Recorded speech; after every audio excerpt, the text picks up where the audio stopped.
They say power reveals who a person truly is, and in one quiet suburban neighborhood, that truth was uglier than anyone expected.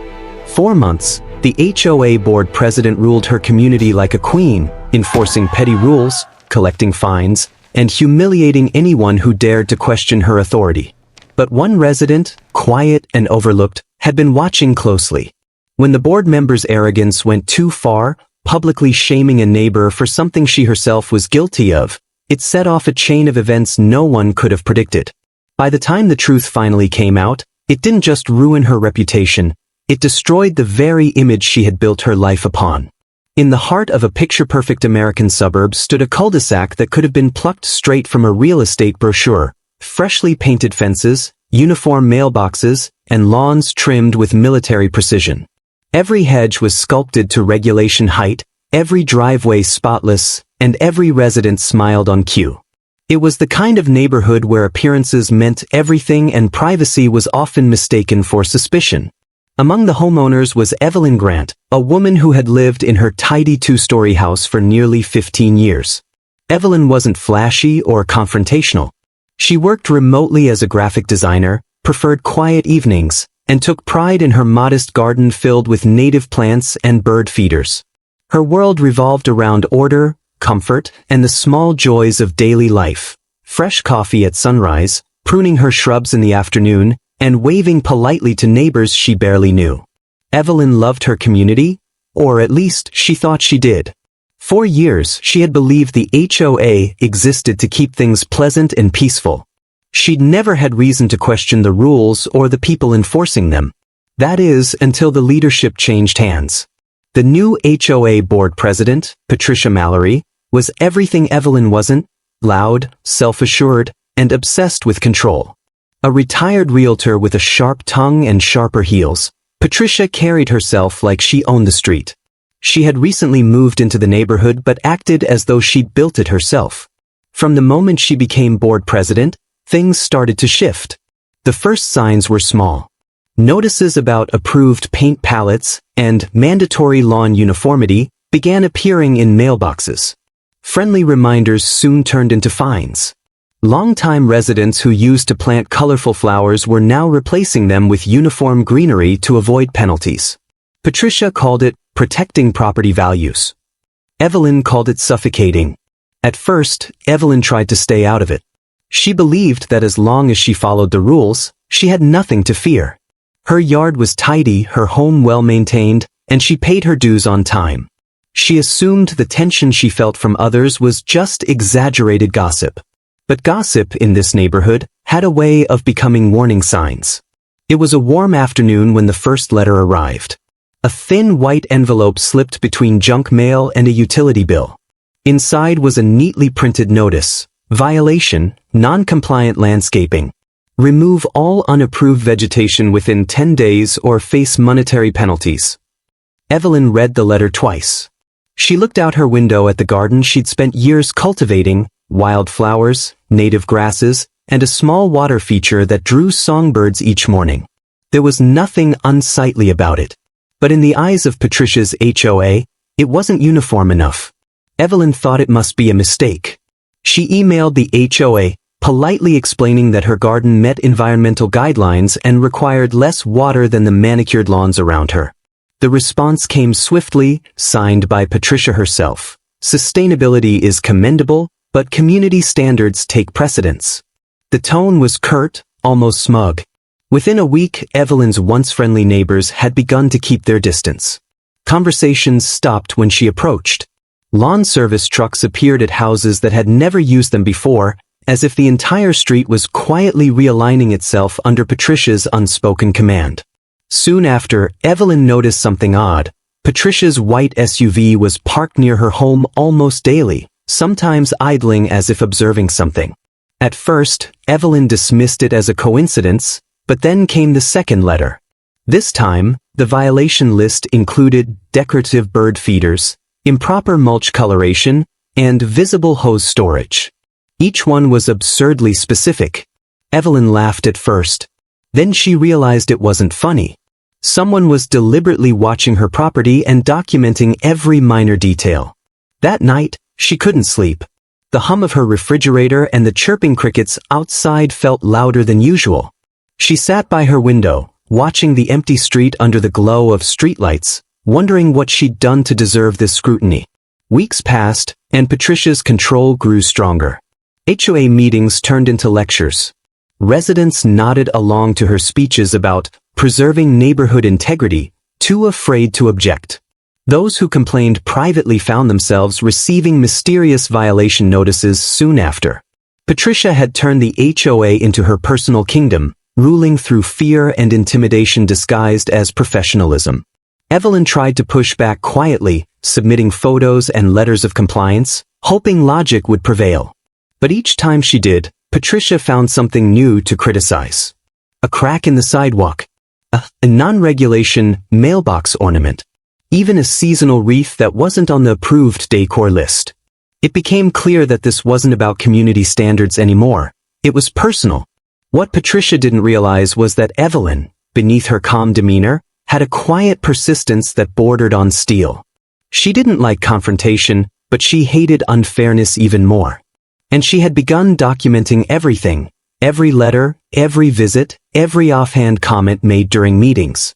It wasn't revenge she was after, not yet. It was clarity. She wanted to understand why Patricia was targeting her so aggressively. One afternoon, while watering her garden, Evelyn overheard a conversation that shifted everything. Two neighbors, whispering by the fence, mentioned Patricia's backyard renovation. She didn't even get it approved, one said. If the board finds out, that's a violation. A violation? The same Patricia who fined others for minor infractions was secretly breaking the rules herself? Evelyn's heart raced. She tried not to smile. For the first time, she saw a crack in Patricia's armor. That night, Evelyn walked her dog past Patricia's house, pretending to check her phone. In the faint glow of the porch light, she saw it, an elaborate, newly installed patio with built-in lighting and an outdoor bar. Clearly, an unapproved modification. The irony was delicious. But Evelyn didn't act impulsively. She went home, wrote down everything she saw, and added it to her growing file. She knew that exposing Patricia too soon would only backfire. Patricia had the power of the HOA, and Evelyn had only patience. As summer turned to fall, the tension in the neighborhood thickened. Rumors spread about residents being blacklisted for questioning Patricia. One family even sold their home quietly, unwilling to deal with the stress. Evelyn realized that what was happening wasn't just about her garden anymore. It was about control. Patricia had created a culture of compliance built on fear. And fear, Evelyn decided, was something she no longer recognized as her own. By the time the leaves began to turn, Evelyn's collection of evidence had grown from a small folder into a thick binder. Photos, letters, timestamps, even screenshots from neighborhood message boards where Patricia's allies gossiped and threatened dissenters.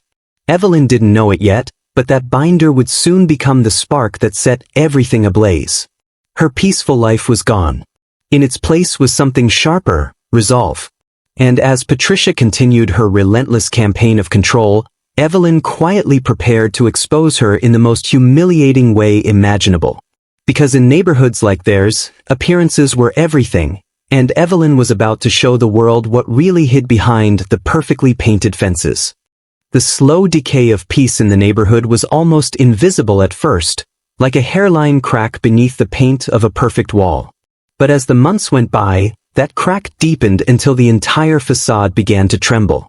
And at the center of it all stood Patricia Mallory, smiling from her position of power, blissfully unaware that her empire was starting to rot from within. Evelyn Grant's life had changed drastically since that first violation letter. Her garden, once her sanctuary, had become a battlefield. Each day brought new notices, new demands, new threats wrapped in polite HOA language. Patricia's control tactics grew more aggressive. Now, it wasn't just Evelyn's yard being targeted. It was her mail delivery schedule, her trash placement, even the tone of her exterior lighting. The board's monthly meetings had turned into public performances. Patricia relished them, dressed impeccably, armed with binders full of citations, speaking as if she were the sole guardian of suburban virtue. And every time Evelyn tried to raise a concern, Patricia cut her off with a smirk and a rulebook reference. It was no longer a misunderstanding. It was humiliation, deliberate and cold. Evelyn found herself being mentioned in whispers. Neighbors she once exchanged pleasantries with now avoided eye contact. Patricia's influence was absolute. Anyone who associated with Evelyn risked becoming the next target.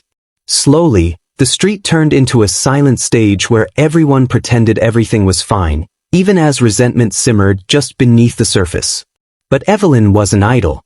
She had become meticulous, documenting each letter, recording timestamps of HOA visits, and taking photos whenever Patricia's SUV appeared outside her home. What began as quiet self-defense had become an obsession with precision. Every detail mattered, because someday she knew all of it would be useful. The next escalation came in the form of public shaming. One Saturday morning, Evelyn woke to find a neon orange notice taped to her front door. Final warning, non-compliance with HOA landscaping ordinance. Patricia had added a line in red ink, failure to act will result in community action. Community action. The phrase sounded almost comical, until Evelyn saw what it meant. That afternoon, Patricia organized a volunteer cleanup event, inviting neighbors to assist with neighborhood beautification. It was supposed to be a friendly gesture, but the reality was far darker. Without permission, a group of HOA volunteers, encouraged by Patricia, showed up at Evelyn's yard. They trimmed, tore, and uprooted everything that didn't match the approved design. By the time Evelyn got home from the store, her garden was gone. Her lavender, her milkweed, her wildflowers, everything she had nurtured for years lay in piles of dead stems beside the curb. Patricia stood at the edge of the property, clipboard in hand, smiling with satisfaction. For Evelyn, the sight was devastating. Her sanctuary, the place that had brought her peace through years of quiet living, was nothing but mud and silence. That night, she sat on her porch long after the sun had set, numb and hollow. But as the moonlight fell over the ruined yard, something in her shifted. The grief began to harden into something sharper. Not rage, not yet, but a cold, methodical determination. Patricia had crossed a line, and Evelyn knew she would never cross back unscathed. Within days, Evelyn began her counterattack, not openly, but quietly. She started by filing formal complaints with the county about unapproved modifications in Patricia's own backyard. She included photographs, dates, and precise language. She submitted the same evidence to the state's HOA Oversight Office, attaching a polite note about unequal enforcement and abuse of authority. At the same time, she began crafting something else, something more symbolic. If Patricia wanted to destroy her garden, Evelyn would rebuild it, but not as it was before. This time, it would tell a story. She began by outlining shapes in chalk, marking where new plants would go. But instead of flowers and grasses, she planned a design that would make the neighborhood stop in its tracks. It was theatrical, unsettling, and deeply personal. Evelyn's new garden would resemble a crime scene. Yellow caution tape bordered the property. White chalk outlines curved around flower beds. Small red flags marked evidence. And at the center of it all, a handmade wooden sign read, "Scene of the crime, vandalism, property destruction, and HOA overreach." It was a statement, bold, sarcastic, and impossible to ignore. When the neighbors saw it, the effect was immediate. Cars slowed down. Pedestrians stopped to take pictures. Whispers spread like wildfire. Within 24 hours, photos of the crime scene garden appeared on social media, gathering hundreds of comments. Some praised Evelyn's creativity. Others accused her of being unhinged. Patricia, of course, was furious. By Monday morning, Evelyn received another letter. "Remove all inappropriate materials immediately. You are bringing disrepute upon the neighborhood." But this time, Evelyn didn't flinch. She had already anticipated Patricia's reaction. She knew the board president would respond out of anger, not caution, and that was exactly what Evelyn needed. That week, Patricia escalated her campaign. She called an emergency HOA meeting, summoning residents to address the behavior of a disruptive homeowner. Evelyn attended, calm and composed, carrying her binder. The room buzzed with tension. Patricia stood at the front, armed with photos of the crime scene garden, denouncing Evelyn as a troublemaker who was making a mockery of community values. Evelyn listened silently as Patricia's voice grew sharper, her words dripping with arrogance. Then, when Patricia triumphantly displayed photos of Evelyn's garden as evidence of misconduct, Evelyn spoke, not with words, but with action. She opened her binder and laid out printed photos of Patricia's unapproved backyard renovation, side by side with the HOA's own rulebook. The room fell silent. Patricia's confidence faltered.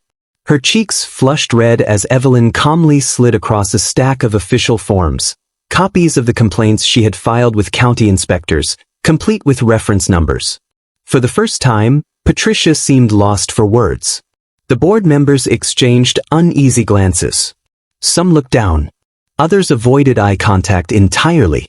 The power dynamic had shifted, and everyone could feel it. Evelyn didn't need to gloat.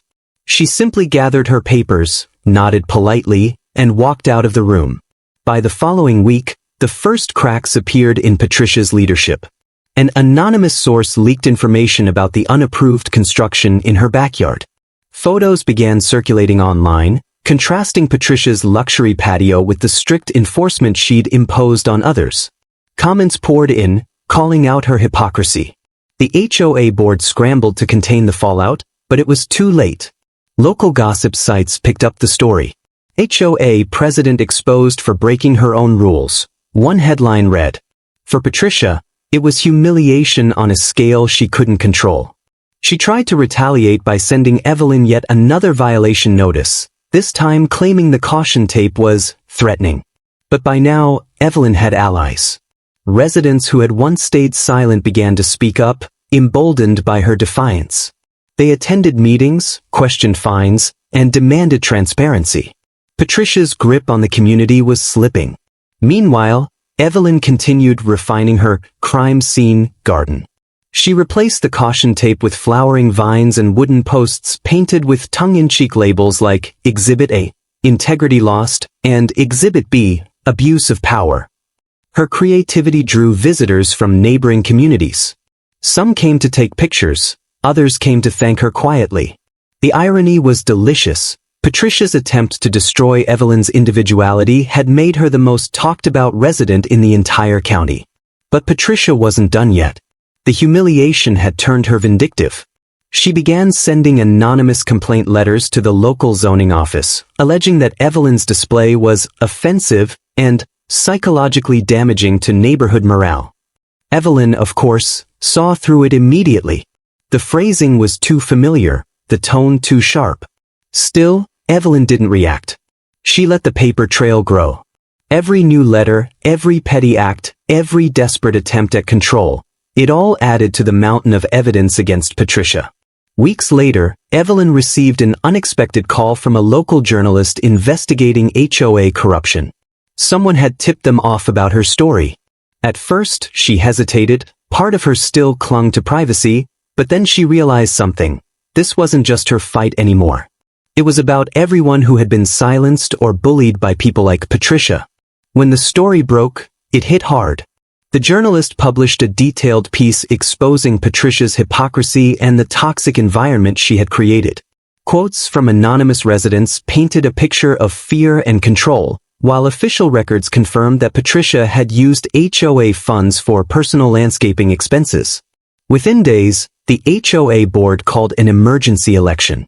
Patricia was voted out in a landslide. But even as she was forced to step down, Patricia couldn't let go.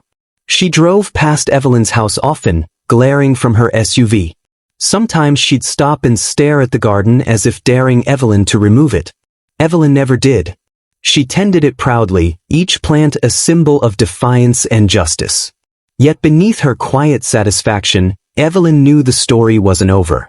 Power, once corrupted, rarely disappears without one final gasp. And she was right.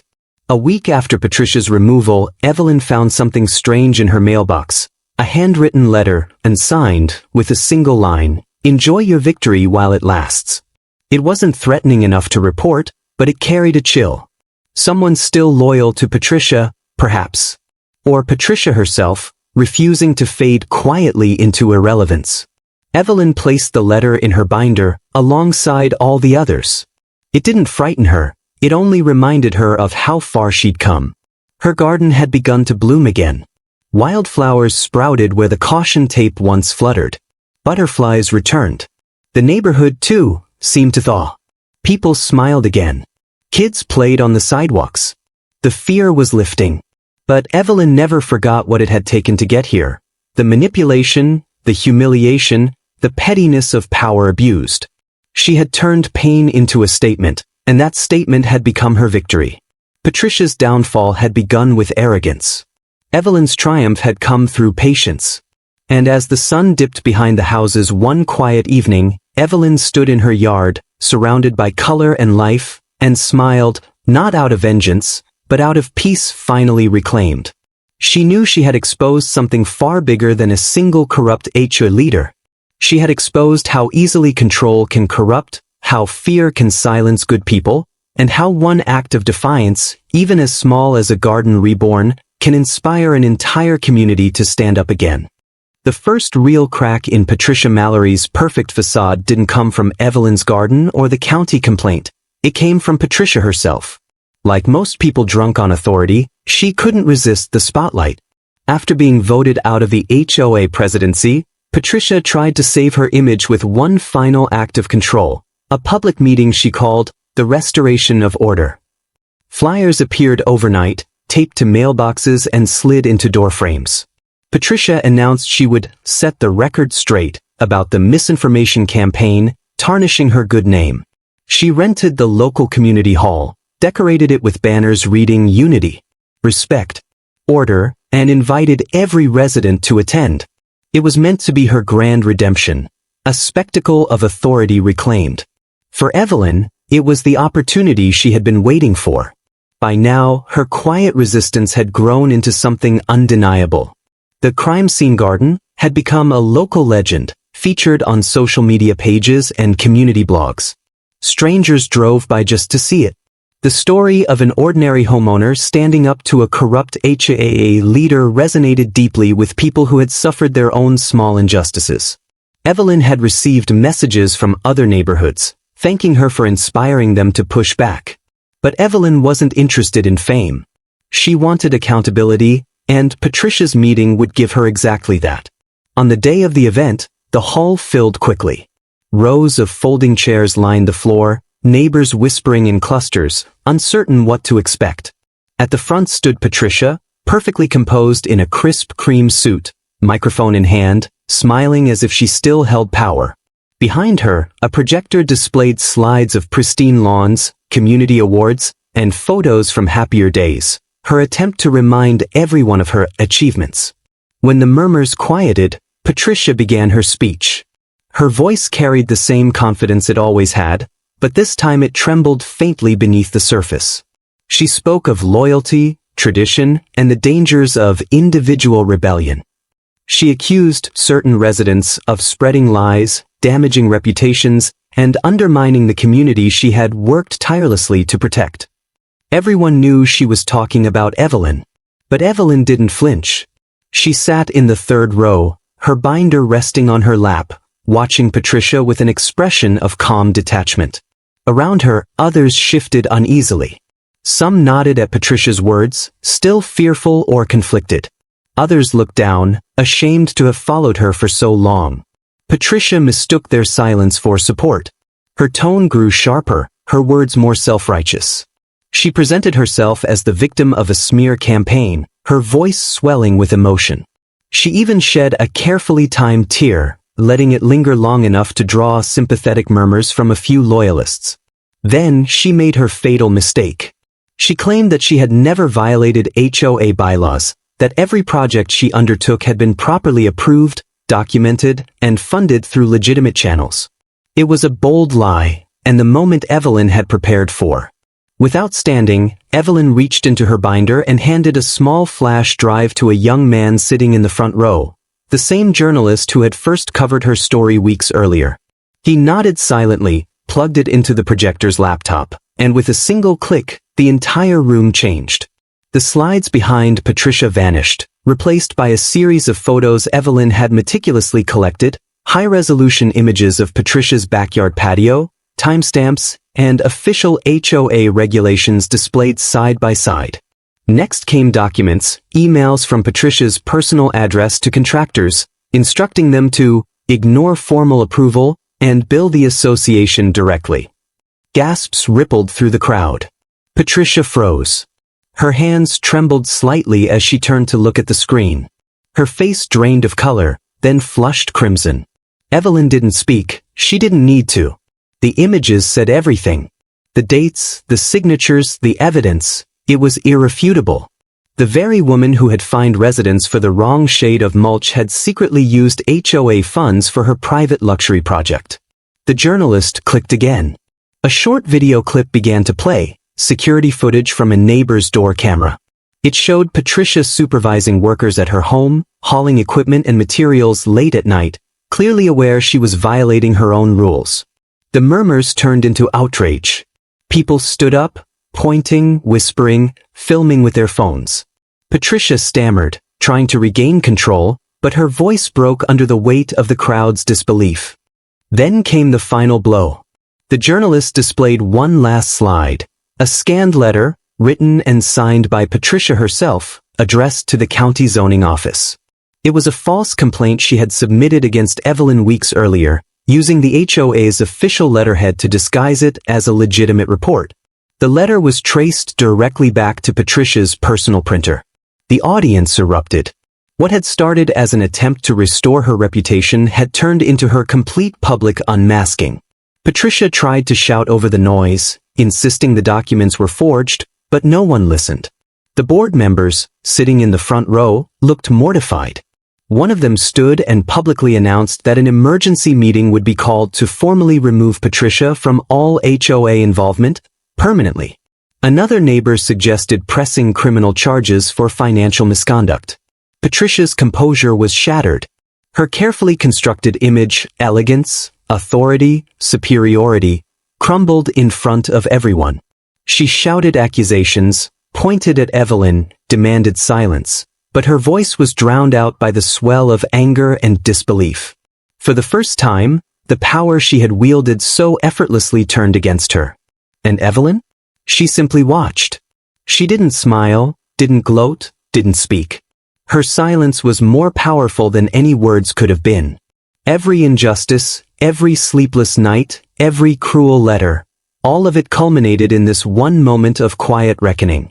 Patricia's humiliation wasn't loud or dramatic in Evelyn's mind, it was inevitable.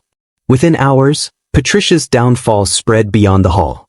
Clips of the confrontation went viral online. The journalist's full article followed the next morning, complete with documents and interviews.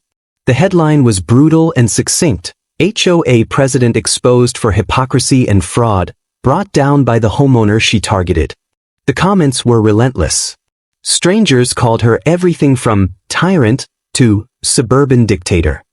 News channels picked up the story, framing it as a cautionary tale of power gone wrong. Patricia's name became synonymous with overreach and hypocrisy. Her house, once pristine, soon bore signs of her collapse. The once perfect lawn grew unkempt. Curtains stayed drawn. Her SUV disappeared from the driveway for weeks. Neighbors who had once sought her approval now crossed the street to avoid her. The HOA, desperate to repair its image, issued a public apology to Evelyn, citing leadership failures and unethical practices. They offered to reimburse her for the damage to her garden and extended a formal invitation for her to join the new board. Evelyn politely declined. She didn't want power, she wanted peace. But the story didn't end with paperwork or apologies. It ended with symbolism, the same kind of quiet statement that had started everything. A month after Patricia's public collapse, Evelyn hosted a small neighborhood gathering. For the first time in years, people came willingly, families, couples, retirees, all curious, all ready to move on from the tension that had poisoned their community. Evelyn served coffee and pastries in her rebuilt garden, which now bloomed with color and life. At the center stood a new sign, hand-painted and simple. It read, "Grown from the ashes of control." People laughed softly when they saw it. Some nodded in quiet respect. Others simply stood, looking around, realizing how different the neighborhood felt, lighter, freer, human again. Patricia didn't attend, of course. Her house sat dark at the end of the cul-de-sac, curtains drawn, for sale sign half tilted in the yard. Rumor had it she'd moved out of state, leaving behind her reputation and an empty house that no one wanted to buy, not because of its size or price, but because of the shadow it carried. In the weeks that followed, life slowly returned to normal. But Evelyn noticed something subtle in the air. Neighbors smiled more. They lingered on sidewalks, chatted freely, and exchanged gardening tips.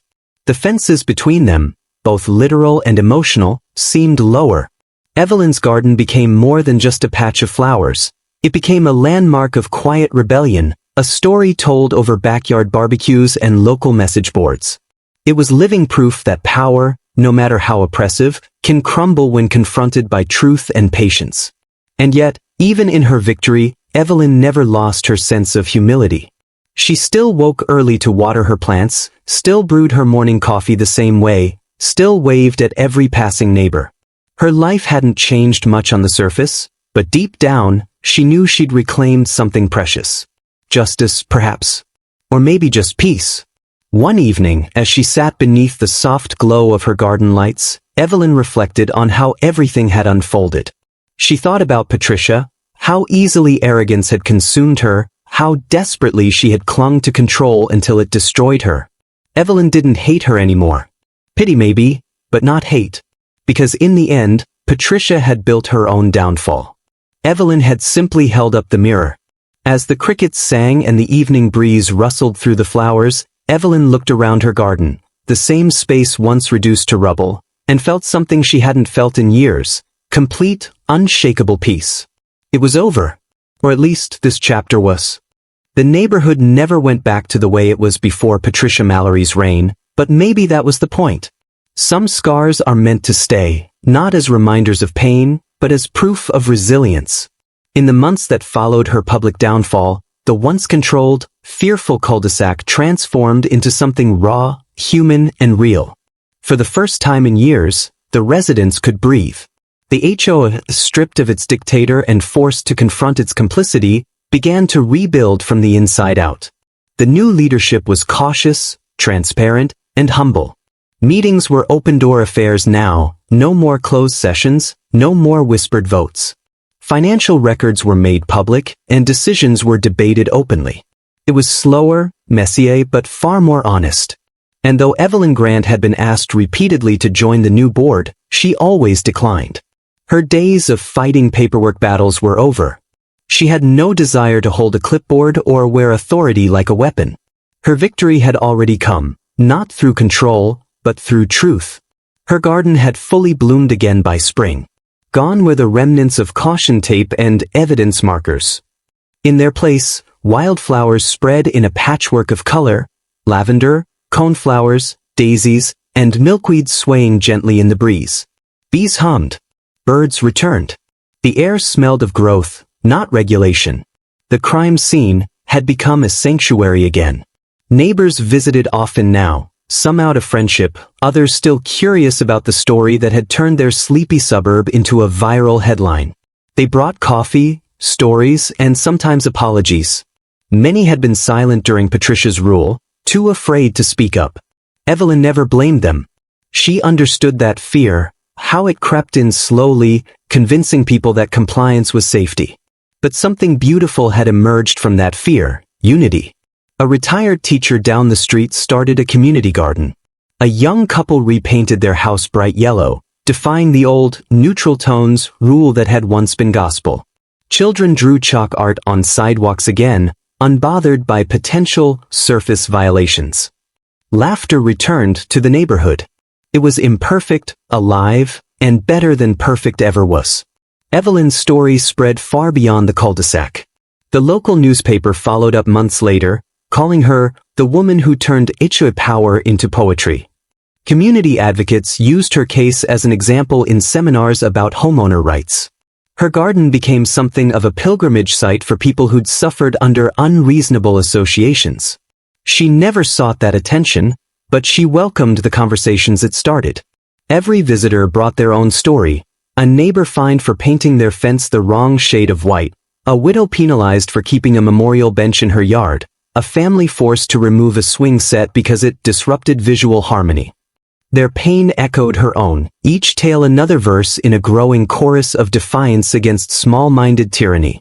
Evelyn realized something profound, that her battle wasn't just about one HOA president or one garden. It was about the illusion of order that people build to mask insecurity. Patricia's obsession with control hadn't come from power, it had come from fear. Fear of imperfection, fear of judgment, fear of losing the image she'd spent her life constructing. And that fear had consumed her. Evelyn thought often about the night after the public meeting, the night Patricia's empire had collapsed. The journalist had called it a perfect fall from grace, but Evelyn didn't see it that way. To her, it wasn't about punishment or spectacle. It was about truth finally breathing air after being buried for too long. Justice, she realized, wasn't always loud. Sometimes it was quiet. Sometimes it looked like a woman tending her flowers, knowing she no longer had to look over her shoulder. Weeks turned into months. Evelyn's life settled into a new rhythm. She took long walks again, waved to neighbors without tension, and started volunteering at a local wildlife rescue. It was peaceful but different. She carried the story with her everywhere, not as a wound, but as armor. Still, every so often, reminders of Patricia would surface. A for sale sign appeared in Patricia's old yard, the house sitting empty for months. The grass grew wild, weeds pushing through the cracks in the walkway. Potential buyers would stop by, take one look, and leave. The house had become a ghost, a monument to what control can destroy. Eventually, it sold quietly to a young family who didn't know the story. Evelyn never told them. Some things were better left buried with time. The HOA board sent Patricia's case to the county for review. It turned out she had misused thousands of dollars in association funds. There were whispers of restitution, even possible charges, but Evelyn didn't care to follow the details. Whether or not Patricia faced formal punishment didn't matter anymore.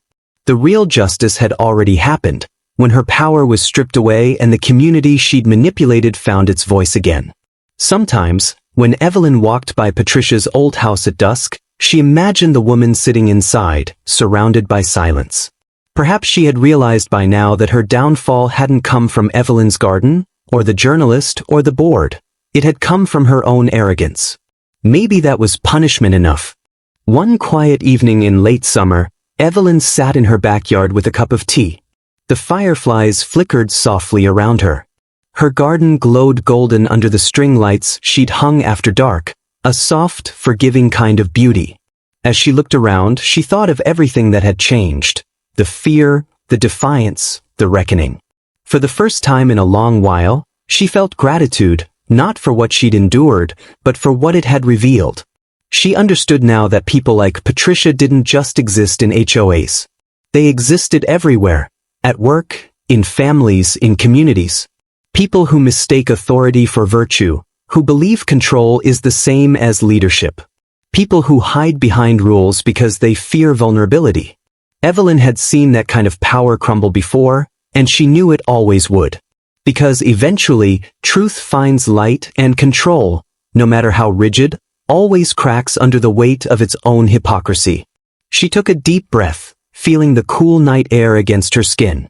The world had moved on, but her story remained, etched in the petals of her flowers, in the soil beneath her hands, in the quiet defiance of every plant that dared to grow again after destruction. It wasn't revenge that fueled her now. It was peace, simple and absolute. Sometimes, people still asked her if she regretted anything. If she wished she had ignored the violations, avoided the conflict, stayed silent to keep things easy. Her answer was always the same: no. Because silence is how people like Patricia win. She hadn't just rebuilt her garden. She had rebuilt her power, her confidence, her voice.